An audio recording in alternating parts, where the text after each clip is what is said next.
নদীর পাড়ের এক আম গাছে এক বান্দর থাকতো, আর ওই নদীতেই বিশাল এক কুমির থাকতো। ওই বান্দর আর কুমিরের মধ্যে ছিল গভীর বন্ধুত্ব। প্রতিদিন গাছ থেকে আম পেড়ে বান্দর ওই কুমিরকে খাওয়াতো। একদিন আম নিয়ে কুমিরটা তার স্ত্রীর কাছে গিয়ে বলল, এই আমটা আমার বন্ধু আমাকে দিয়েছে, খাইয়া দেখো, জনমের মতো মিষ্টি। এই রকমের মিষ্টি আম প্রতিদিন আমার বান্দর বন্ধু আমাকে খাওয়ায়। কুমিরের কথা মতো তার স্ত্রী আমটা খেয়ে দেখে সত্যিই তো প্রচন্ড পরিমাণে মিষ্টি। তখন সেই কুমিরের বউ বলে উঠল, যদি এই আমটাই এত মিষ্টি হয়ে থাকে, তাহলে তোমার যেই বান্দর বন্ধু নিয়মিত এই আম খায়, না জানি তার কলিজাটা কত মিষ্টি। আমি কিছুই বুঝি না, যে কোনো মূল্যেই হোক আমাকে ওই বান্দরের কলিজাটা তুমি এনে দিবা। বউয়ের এই কথা শুনে পরের দিন কুমিরটা বান্দরের কাছে যেয়ে বলল, ভাই বান্দর, তোমার ভাবি তোমাকে দাওয়াত দিয়েছে।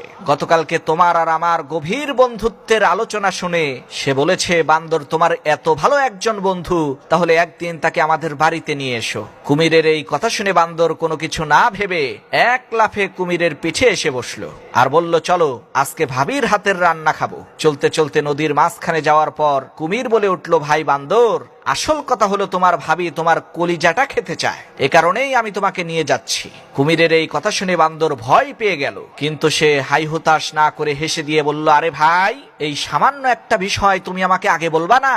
আমি তো আমার কলিজাটা আম গাছেই রেখে এসেছি, তুমি আগে বললেই তো সাথে করে নিয়ে আসতাম। তাহলে এখন চলো কলিজাটা আগে আম গাছ থেকে নিয়ে আসি। বান্দরের কথা শুনে যখনই কুমিরটা আবার ওই নদীর পাড়ের আম গাছের কাছে এসেছে, তখন সেই বান্দর এক লাফে আম গাছে উঠে বলল, আরে বেটা ধোঁকাবাজ, যা এখান থেকে।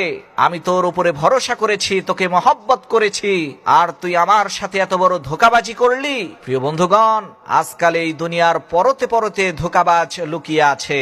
আপনি সবাইকে যখন বিশ্বাস করবেন, সবাইকে যখন ভালোবাসবেন, তখন অবশ্যই কিন্তু আপনি ধোঁকাবাজের খপ্পরে পড়বেন।